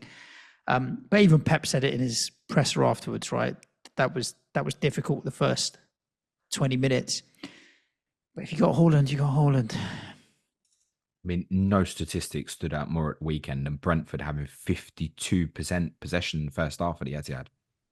Yeah, it's crazy. It is. It really, really is. They play this hybrid system in away games. I think they'll do it again at Tottenham in Gameweek 5, where Lewis Potter plays this kind of left wing / left wing back role and end up playing with, I think they put Collins to the left of Pinnock because they didn't want Collins to go 1v1 versus Haaland. And despite what happened to Pinnock on the second goal, that's clearly the correct decision, because Pinnock, from pace-wise, has just got more of a chance. So Van den Berg might get another start again this weekend, but I warned of this last week that if he came in for the City or the Tottenham games, it doesn't necessarily give us the answer for afterwards. So I can definitely foresee now the scenario where he plays again in Game Week 5. You've got this massive group of people wildcarding in Game Week 6, and that's when Brentford's fixtures start. Under that circumstance, he's an auto pick for wildcarders. He's going in. Of course he is. Yep. Well, you've got Brentford coming into great fixtures and he's 4.0 and he looks like he's going to start and they're a decent side. He's going in, isn't he? Do not be surprised if he doesn't start. Yep. And you get to that West Ham game and it's back four and it's Collins and Pinnock and he's not starting. And then Brentford have that really good run of fixtures and it might be their player back four regularly and you've got that asset and it's not playing. I'm just warning it because I'm telling you myself as well, 100%, if I was wildcarding in 6 and Van den Berg plays again at the weekend, he's going in. Because I wouldn't want to be in a position where, oh shit, he is playing. I'd rather chase my tail on it, I got it wrong, or it changes, than be like, why didn't I put him in? All I'm probably warning is for the wildcard 6 crowd is don't put him in as a starter. Put him in as something it's rotatable. And then if it sticks and you want to play it, great. That would be the advice. Because I'm not convinced that it will stick. I think that Tom Med said to us during the break, said, look, Collins has played quite well so far this season. I don't see him taking Pinnock out of that team. So there's no guarantee that will stick with Van den Berg. The Visser injury is, I mean, this debate about Muniz for me, there just wouldn't have been one, actually. Visser, third goal of the season, scored from a combined distance, I think, of 18 yards, the 3 goals so far this season. But he's in the right place at the right time. And it's worth saying that despite that, obviously, great number of possession they had in the first half, one shot in the second half for Brentford. And he's gone off. I mean, City turned it on, though. No, well, I mean, and they can. Thomas Frank said in his as well, he was like, look, half hour in, Pep changed something, and then the game became really tough for us. I think Kevin Sade is a wild one to keep an eye on, subject to this Visser injury news. He's 5.4 as a midfielder. He might play OOP at Tottenham at the weekend. And what is he, Suj? Rapid. He is quick. And Rapid. my team never leaves any space in behind. No, but Van de Ven is quick as well. But you've got Mbumo and Sade, and Romero isn't as quick as Van de Ven, so there's going to be opportunities. Yeah. If Vissa is ruled out for a month or so, what it's going to mean is it's just even more interest in Mbumo. Yeah. Ultimately, because you're going, I want one. Those fixtures are great, and I don't know if people are going to want to gamble down that Sade route. But I think there's every chance he does end up playing through the middle because I haven't got alternatives in terms of who would play there if this is out for a while. One alternative, by the way, is that Bumo just plays there. I don't think that will necessarily make him better because I think part of him is his creative eye as well. But yeah, Bumo would be so popular game week 6. And if people got a problem in that area now, in that sort of 7 million bracket, I would just go and buy him this week. That's not a negative on Tottenham. It's just get it ready. Don't think, it's Tottenham away this week. That's the one you'll want next week. I would just go and I look at it as it's Tottenham away. I'm going to play him this week because he will get chances. Yeah. Are you? I'm already owning it. I'm not. No, but you said have him there ready for game week 6. I'm talking about play him in 5 as well. Well, this is part of my thing with money. Is it's not a massive problem. I mean, for me, it's probably more. I'll play Saka at Man City. He's probably what it is. Bench Brumo against my team. You're mad. No chance. With Man City, a lot of people would have. If you've got Vandenberg, I'd probably play him as well. A lot of Man City people would have wildcarded into Rico Lewis for Man City. Now, being hooked at half time is not good, but then he did play left back, not right back, which is not his position. So you're kind of like, oh yeah, but also Kyle Walker's there now, so. Yeah, it's a bit of a difficult. We don't know. I think right. That's Guardiola's position where he played. If I'd have been on wildcard this week, I'd have put him in, but I would have put him in with something like a Concert. I know he's just a really reliable alternative. Their fixtures, he'll always play. The fixtures are good for a while in case Lewis becomes a major problem. I definitely would have wanted to put him in this week if I'd been on wildcard. Reality is we haven't got the information. Maybe Lewis is going to play left back a lot. But then he came off at half time, and we know City were struggling in that first half. So that's worth bearing in mind. My take on him, for me, who'd already used the wild card, and actually I wish I'd gone with him, really. My take on him was very much the information I'll learn now from playing Arsenal at home, Newcastle away, Inter Milan at home, another Champions League game before City's next really good run in game week 7 is enough that I can just leave that be for the minute. And there's every chance if it looks good come that period, they'll go there. But guess what? He might play a lot in these tougher games because of how Pep wants to play tactically. And he might look at some of these opponents coming up afterwards that are more like Brentford. And he might go, oh, shit, that didn't work with Lewis. And that's how it's always going to be, I think, at the moment. Because it could comfortably be Walker right back, Vardiol left back. And it was that as well, even, I think, made people like, Aki's injured, so Vardiol's nailed. This is Man City, kids. Pep will do what he wants of it. So, the risk. The big man up front, phenomenal, right? I mean, he's just absolutely so on it this week. And what's interesting, I think, is when we didn't really speak about Salah, but I am assuming all those with Salah were intending to captain him this week because of the game that City have got. Yeah. And you've seen again from Arsenal defensively how good they are. And that's understandable. I wonder how many people would get squeaky about that now. Just because of Haaland's form. It's ridiculous. Absolutely ridiculous. The only thing you can do at the moment, looking at the numbers, is just take the piss out of him. It will outscore his XG and stuff because he's a phenomenal finisher. And actually, it's another one. I look back at the weekend. Sure, I can look back and go, I was a bit unlucky to only get 2 from Watkins, but exactly what you said.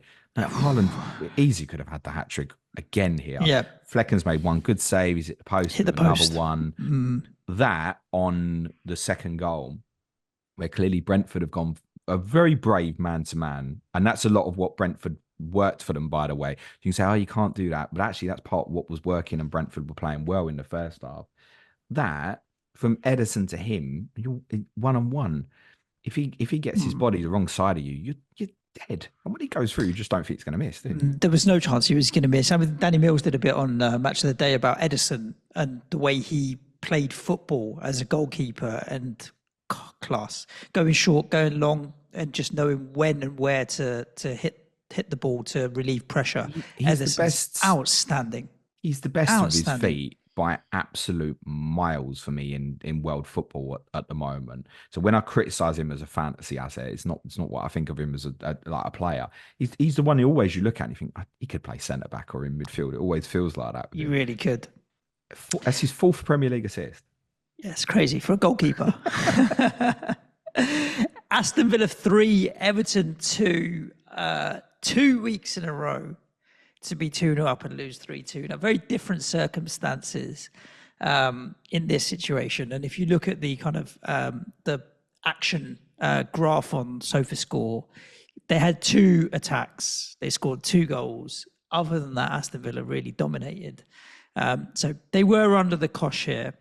One thing with Everton, and we didn't talk about it when we talked about Jamie Vardy and Leicester. Prior to the weekend, Brentford is back on grass.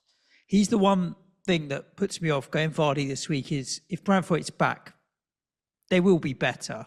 And then do I want to go with Vardy coming into Brentford being back in the team? Maybe, maybe not. But also they are Everton and they are bottom of the table and they've got no points. So yeah, don't be surprised if Brentford comes back in. Like if once Brentford's back in the team, if you're one of these people who's like, oh, look at my XG so far this season, like bin Everton's games so far. Once Brentford's back, bin them.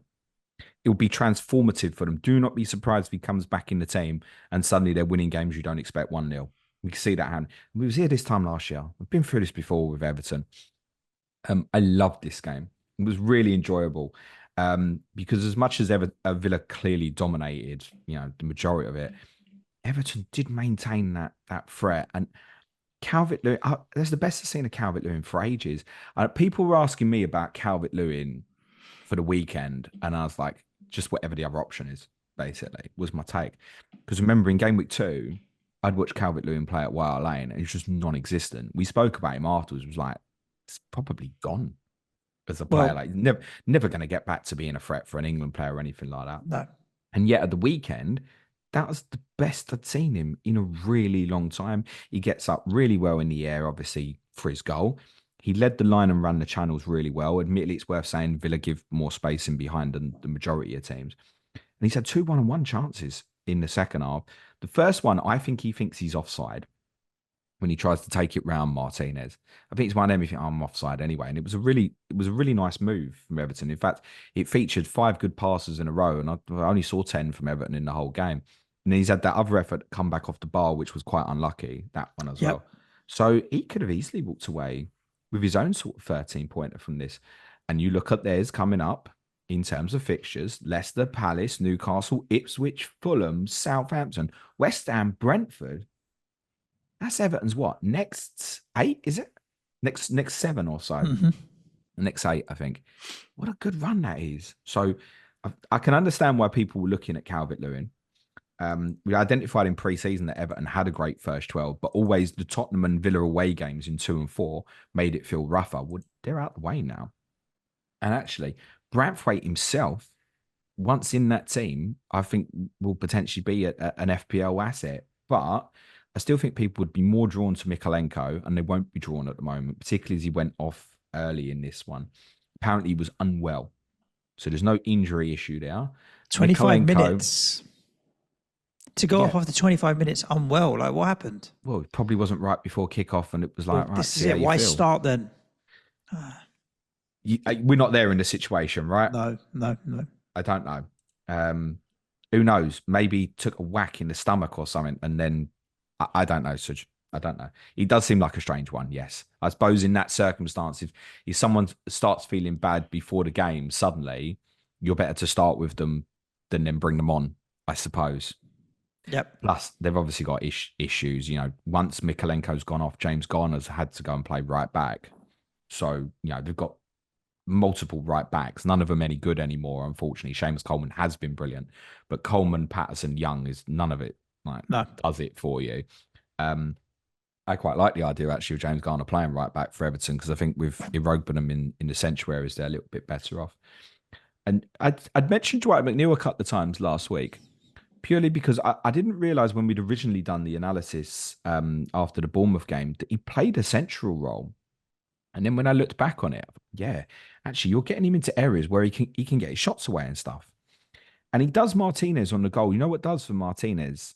I'm going to give him some slack here, and I don't often.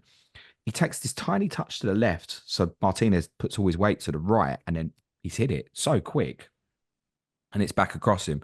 And it's just gone in the only place in the goal where essentially it can. So I have sympathy with Martinez on that particular goal. I actually think he should probably come and whack it out for Calvert-Lewin's goal, because it ends up right on top of him.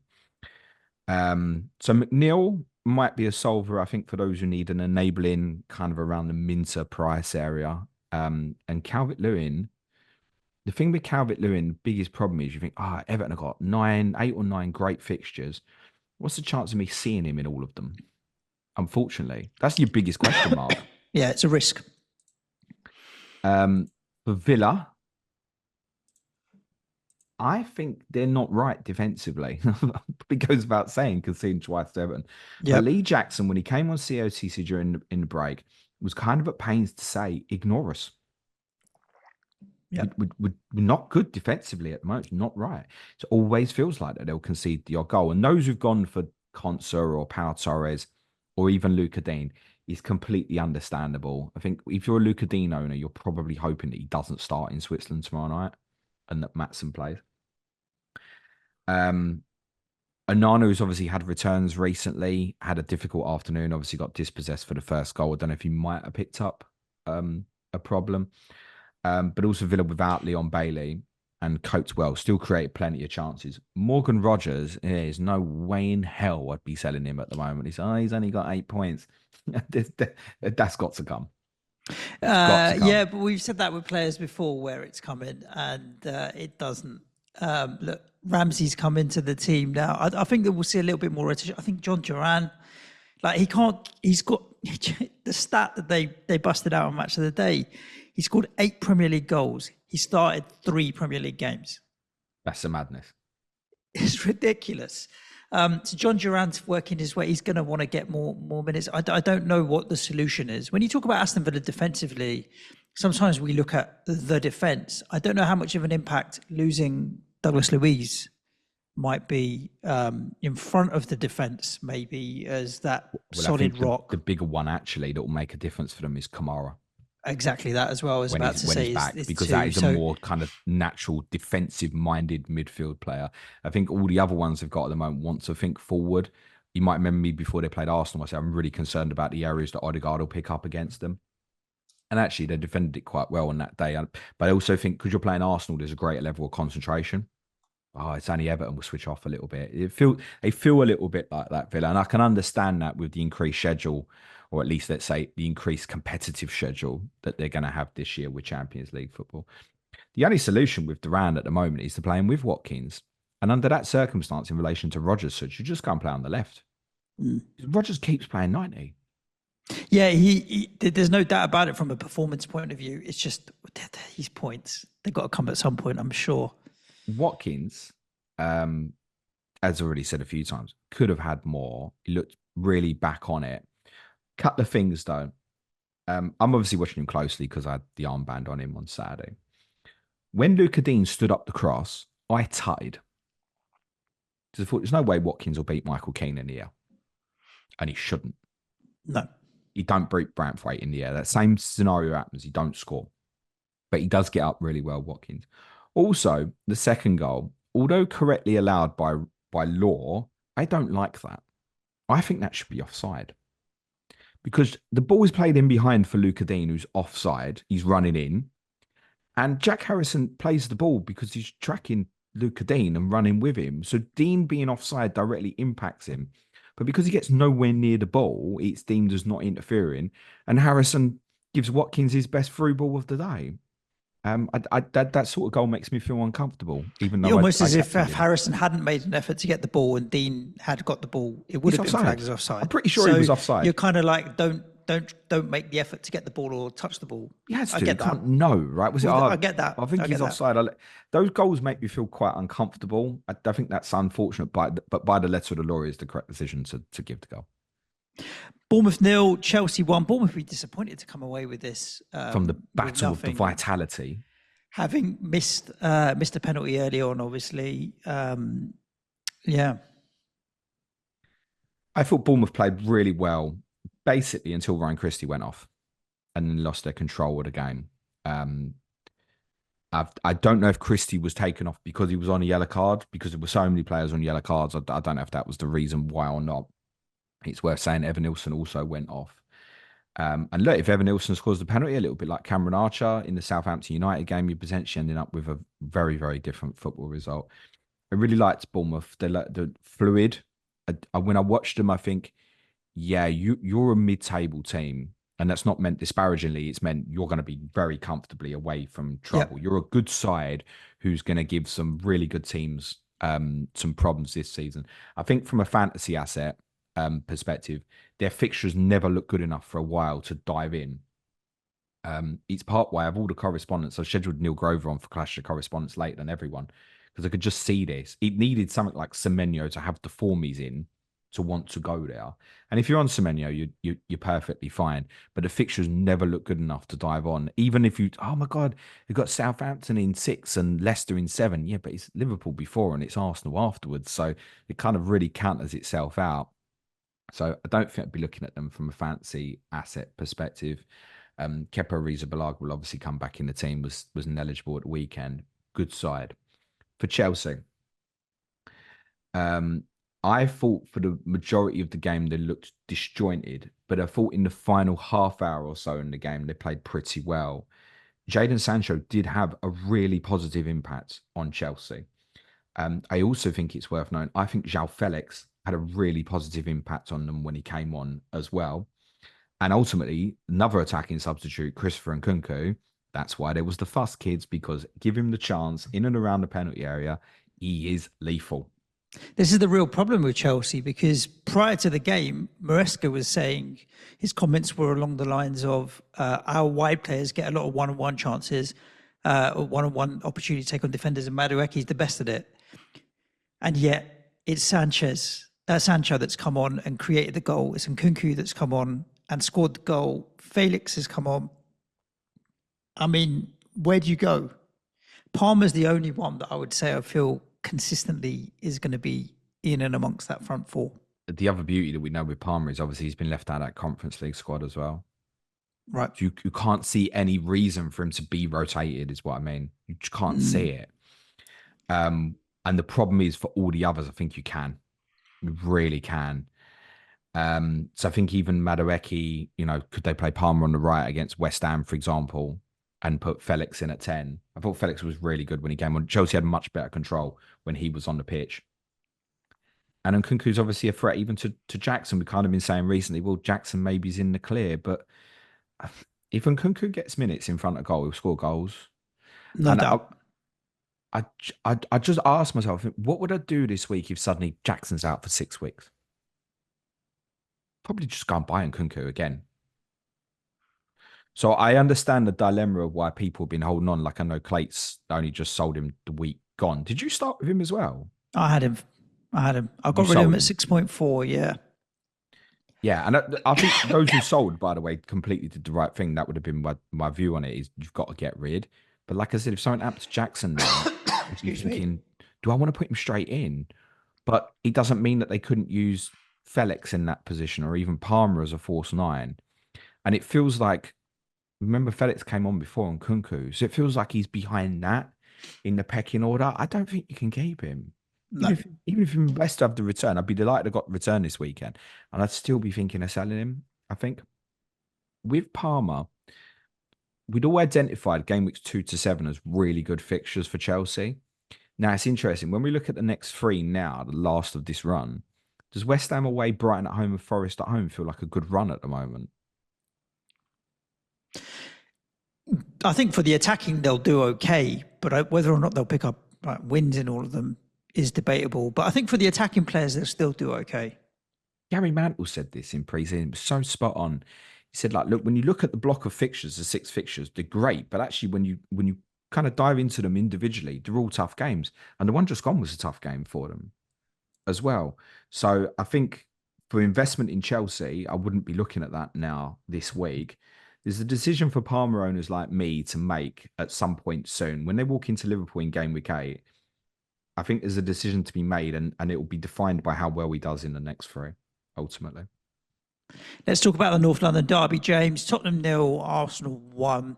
I A forgot strange one in that. I was quite enjoying myself, you know.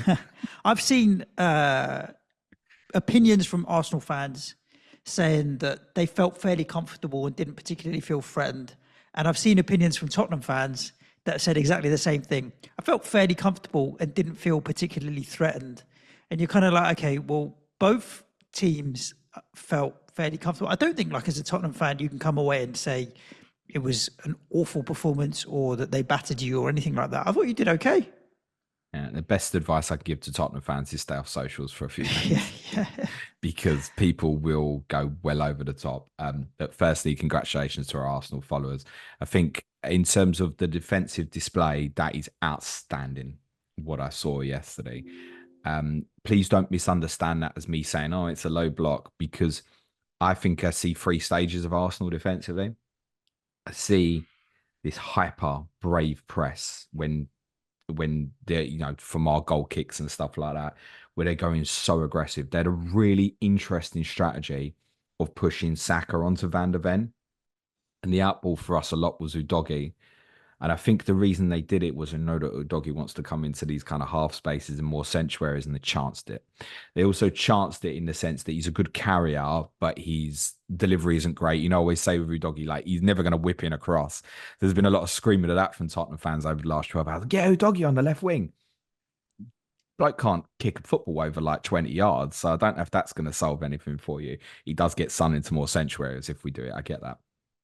So they go really aggressive in the press, and they'll take a chance somewhere. They've got to be careful, because if they take a chance in the same way against City, it's different. Because whichever one you leave against City is probably going to kill you. Then when they build, they go aggressive. So what they do part of that in the sanctuary is they'll happily have like a centre back will step out. So Saliba goes into Maddison, or Gabriel goes into Kulusevski, and they'll go 1-on-1 like Brentford with kind of the Haaland goal. They'll go aggressive, and they back themselves in the duels. Then when you get into their third, then, okay, we go with a narrow and defend the penalty area. So you've got 3 stages of defending for Arsenal, and they're exceptional at all of them. If there's a better defensive team in the world at the moment, please show it to me. And I think you have to factor that into Tottenham's result yesterday. And we must shout out Clates, because the patrons will know this from the discussion we had on our Patreon pod previewing the game last Wednesday. When obviously I think both of us were quite confident. I think naturally I was confident because we played well in the first 3 games.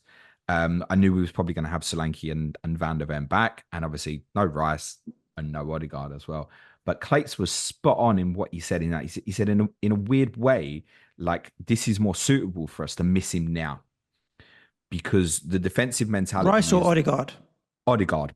Obviously Rice will be back this week. Yeah. Odegaard's the player I've always felt like, how do Arsenal replace that? Yeah. So even like if Saka's missing, as good as he is, you've got other wide players. Even with the centre backs, they've invested in like Calafiori now and stuff. When Odegaard's unavailable, what do you do? Like, how much of a downgrade is it to play Trossard in there, for example? In terms of the creativity, Odegaard I just felt would be too big of a miss. But actually, in a game like this, where there's so much focus on what you're doing off the ball, it wasn't so much of a problem. You weren't looking at Trossard going, oh, Trossard's on the ball all the time and he can't find a pass. I can't remember Trossard barely even touching the ball. Him and Havertz both played basically as false nines. They had they went direct a lot. It's not to call them long ball, but Tottenham have a clear weakness defending on the left-hand side with aerials, because Udogie and Van der Ven are both really bad in the air. So that was always an out for them to go direct into Havertz there, and it's on Saka's side, and then you go and play from there. And Havertz played really well. So they stayed with the 2 wide players really high. The 2 forwards dropped in shorter. And again, I don't think Odegaard missing at City isn't as bad as perhaps it might be psychologically. What I mean by that is, in a weird way, they'll miss Odegaard more when they play Leicester and Southampton. Yep. Because at Yeah, that yeah, point, absolutely makes sense. You need the particularly the Leicester creativity to game, break a team down, and you're looking exactly. to be on the front foot rather than contain the game. Absolutely makes sense. Correct. Yep. And that's despite the fact, because I thought as well, he's outstanding in terms of his press. I've called him like the best pressing number 10 around. And I thought that would impact them as well. But the way they set up, it's so good. You know, I obviously hate them, but I can't not acknowledge how good that is in terms of a defensive display, which is also brave. That's really important to recognize. It's not just Arsenal were defending the penalty area. They were aggressive. And certainly towards the end of the first half, I'm watching the game thinking, I want half time. Because there was real danger of them winning turnovers high and causing us problems. I think we started quite brightly and we had a few chances early on. And then as the first half went on, it felt like, oh, they're gaining control here and they're settling down. And I even thought in the ground, it's like, oh, they've got through the first 20 minutes. I would think that at an away game, like if you go to like a Newcastle or Liverpool, it's like, can you get through the first 20 minutes or you're going to die if you don't? And they got through that period against us. Then they gained an element of control on the game, not in terms of necessarily possession, where it calmed the crowd down and the crowd became anxious because they were getting more and more in it. I also think fine margins though, because I think we started the second half really well as well. And the goal came essentially from what it felt like the first time they broke into our half in the Yep. second half. But ultimately, again, fine margins. There's something there that one team is outstanding at and the other one is clearly weak at. And unfortunately, if you look at all of Tottenham's 4 goals this season, and I did defend him on the first one against Leicester on our Patreon pod after that, because I think that's actually more on the manager. You can pin all 4 goals on Christian Romero, as good as he is. I can't be having that as a foul or anything like that. Be stronger, mate. Don't get yourself in a position where their best header is on your shoulder. See him. Yep. And I love him as a player, but you'd have to look at that. So as much as Tottenham shit defensively, actually, we conceded 4 goals this season and we've played 2 really tough teams, you know, Newcastle away and Arsenal at home. And we conceded, 7 in those 2 equivalent fixtures last season. There's also this stat going around, which I've seen even a few of our patrons highlighting this morning. Tottenham have lost 7 of their last 11 Premier League games. Now that sounds like a crisis, but with stats, what you need is a little bit of context. Do you know what them 7 games are, Suj? Arsenal. At home twice. Yep. City's going to be in there. Man City at home. Newcastle. Away twice. Aston Villa. No. Okay. Liverpool away. Okay. And Chelsea away. Oh, fine. Those are the 7 defeats. Now, listen, is it good that we've lost them 7 games? No, of course not. Because you think along the path there, you should be getting something. So it's not acceptable. But I'm just saying, if you had a run of 11 fixtures and you had them 7, it's pretty rough. Guess what we did in the other games? We won them. Bar the draw at Leicester is almost the most unforgivable. But even that one, I think people who watched the game that night were like, Tottenham not been out of sight at half time there, for example. So you need context. And I think the reality, I'm disappointed with more the period after Arsenal scored yesterday. We never looked like we were going to score. And that was the more disappointing thing, because I think before that, it was a really even game of football where we were in control. But in terms of chances, that were fairly equal, because I think our chances weren't big chances. Lots of good blocks from them. Things like Solanke was obviously hesitant on one in the first half. It was one in the second half where someone was hesitant as well. Weren't big chances. Arsenal didn't have many, but when they did, things like Martinelli's one felt like a little bit of a better chance. Ultimately, the only 2 big chances in the game fell to Arsenal, despite us having a lot more efforts on goal. So I can't deny them the victory. It's a stunning defensive performance. I don't think that in terms of their 11, it wasn't like, Arsenal's second team or anything like that. Essentially just Odegaard and Rice missing. But they put a structure together as well. I think the other thing from the Tottenham perspective is you only have to listen to Arteta himself after the game to realise kind of what he went through mentally to try and prepare his team this week with a few issues, and acknowledges how difficult it is to set up against my team. Because if you don't set up properly against my team, you'll be in big trouble. At the moment, no one in this league sets their team up better than Mikel Arteta does. And unfortunately, I have to reluctantly applaud that. Well, we've got Sunday 4:30. Man City against Arsenal is going to be a hell of a game. With Arsenal obviously looking to win and take back the top I spot in think the league. the narrative, of course, was if Arsenal had lost and then lost again at City, then an 8-point difference would It's feel difficult. like almost ginormous already, just because it's City that you're chasing. So that's taken a little bit. Obviously, winning yesterday's taken a little bit of the pressure off that. Interestingly, Rice coming back into the team makes it a little bit more awkward. They won't set up the same way, I don't think. What does he do? You say, oh, bring Rice back in for Jorginho. But it's a completely different profile of player. And do you want Rice just to, he can do it, but do you want him just to sit there as part of the double pivot? So Arsenal might change tactically again at the weekend. I think in terms of FPL assets, there's so much eyes on, obviously, game week 6 for them and those 2 home games. Saka, I presume, will be fit. He's obviously hobbled off again yesterday. He is yellow flagged permanently in FPL, but you can't talk about it because Arsenal fans get really, really upset about it. Saka is going to be in every wildcard 6 team if he's fit. And I think every wildcard 6 team is probably going to have 3 Arsenal. It's a case of 1 defensive at least. And then you go, right, am I going Havertz, Saka and Havertz or goalkeeper or Raya. Saliba, Gabriel? What am I doing? So my idea was always, as I'd said, I've got Raya and Saka in plays, was to leave the decision to move like Robertson to Saliba or Gabriel, or move like Isak to Havertz, and I've got those options open to me, and I'm not too sure which way that's going to go at the moment. The problems like many of us have got offensively might dictate that it goes offensively. The other thing to remember about Arsenal, I think, if you go to double defensive, how much do you want to look at Liverpool at home in 9 and then Newcastle and Chelsea away 10 and 11? But as shown again yesterday, they're the best. They're the best team defensively. So I think ultimately, if you're looking really longer term, you should probably go double defensive. But I certainly get the appeal of wanting to go Havertz, especially. For Tottenham, it's not impossible that I buy Solanke this week, despite what I'm saying. And he's not even out the running for captaincy for me this week. It's a decent home fixture. Brentford have looked really good so far this season. I think it's very fair to play. But I think that loss of Visser's quite big. I think he clearly wasn't 100% yesterday. And I've also trod this path with Watkins and just captained that very successfully. They'll definitely be keen to get him scoring as quickly as possible. We've got to win that game on Saturday with Manchester United and Brighton away afterwards. Otherwise, it does become a serious thing. I think we can put what's happened in the past a little bit. The biggest problem for us and the biggest reason to be off-put by investing in Solanke, because it's a great price and that's a solver. Say if Isak is ruled out this week, but I don't want to buy Havertz for City away. Solanke is a possible solver. The biggest reason not to invest in him is the rest of the team at the moment, because ultimately in the top end, they're not creating enough properly and not as much as they should be with the amount of ball they're having. The wide players are atrocious. And that includes Sonny. I actually thought Sonny played all right yesterday, but in terms of his threat in the game, which is what you want from him ultimately, because he's such a good finisher, nothing.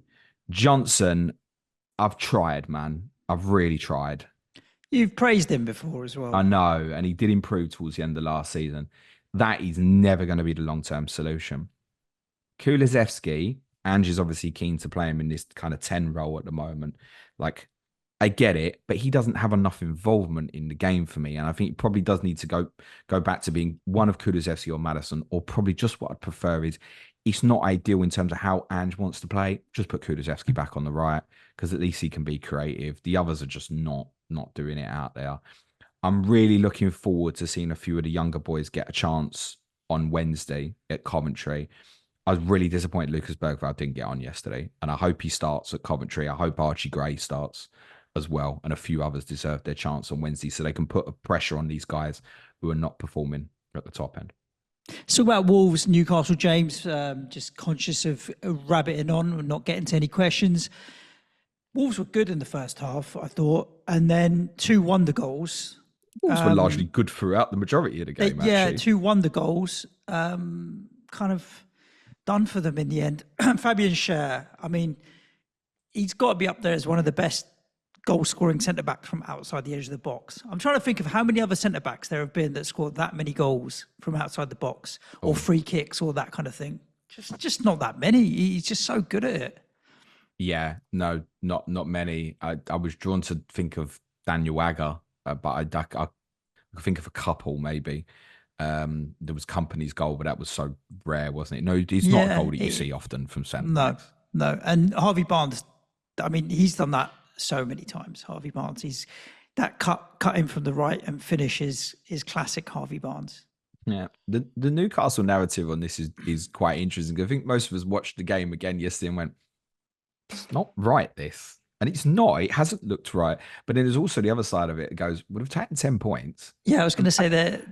And if they get better, then you know what the capability is. And I very much thought in pre-season that Newcastle would improve. They would aside from the 8 that I probably thought would have the biggest improvement this year of the top 8.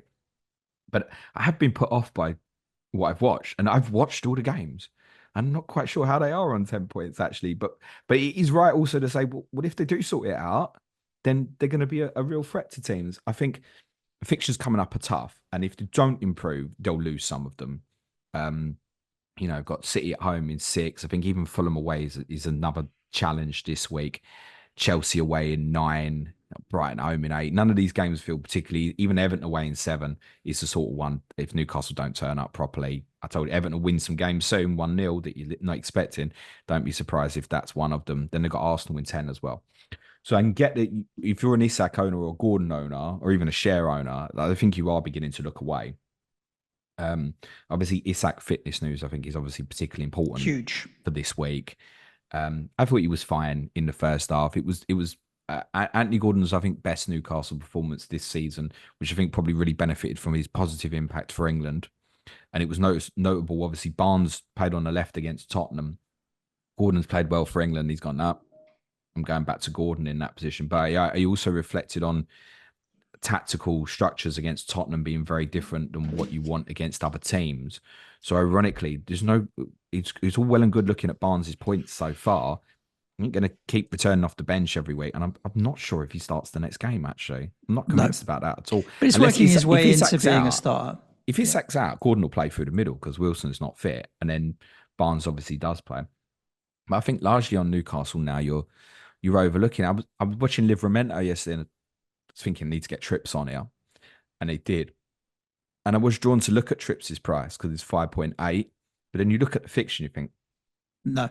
There's no justification of that. I think if you've got share, you'll be looking to move that on up. Have you held through these games in the suspension? Most people probably won't have. There'll be a few still on Lewis. I've still got Lewis Hall, and it was nice to see him start, and he solves a problem for me in the upcoming weeks. So I don't see him going anywhere for me.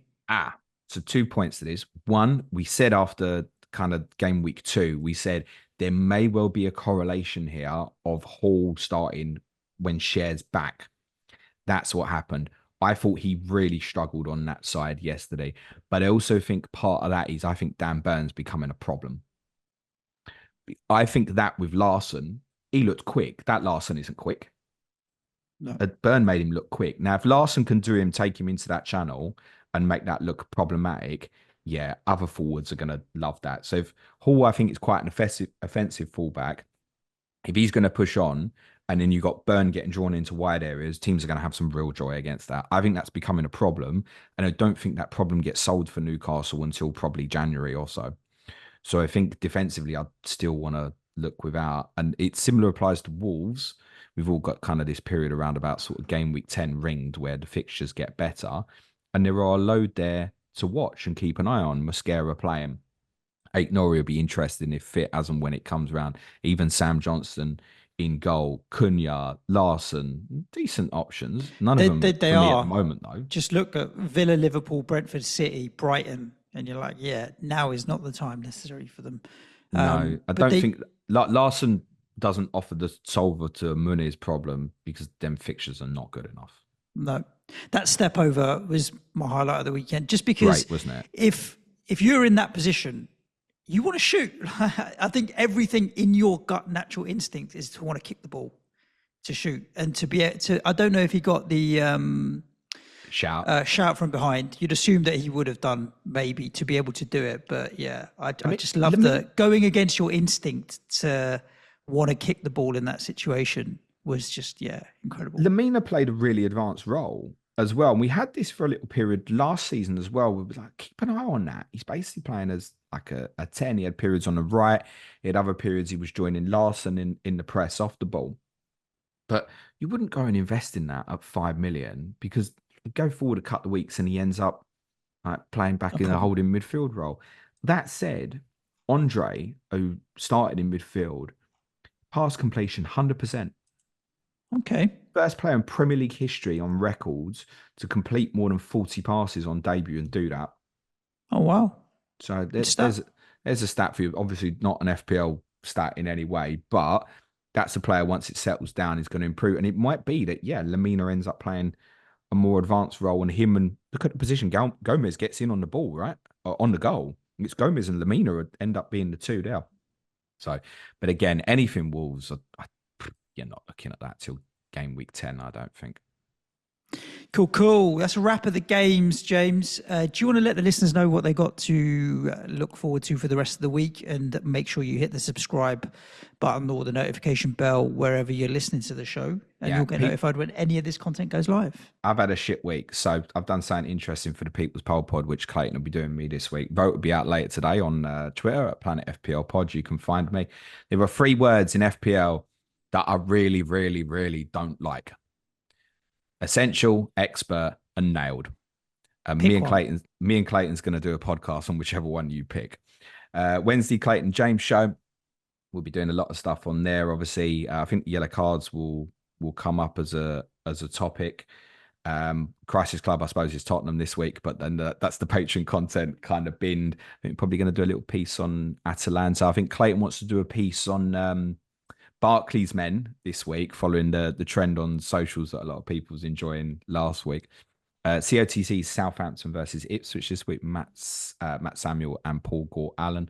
I'll be streaming 2:00 on Friday with Ash James. If you want to support the show, it's www.patreon.com/planetfpl. Podcast this week. Q&A today. Tomorrow, UCL Fantasy Final Drafts. Me and Clates.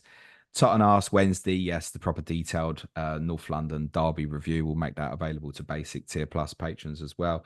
Thursday, Money and Football, Suj, on Manchester United's finances. Released some financials that raised a few eyebrows last week. And our game week 5 preview on Friday. Advanced tier content includes Nico's Corner, Team News Stream Friday, away days on my trip to Coventry, a new ground for me to tick off on Wednesday night that I'm looking forward to. One good news about that is I can quickly, hopefully, bin the Arsenal game from my memory.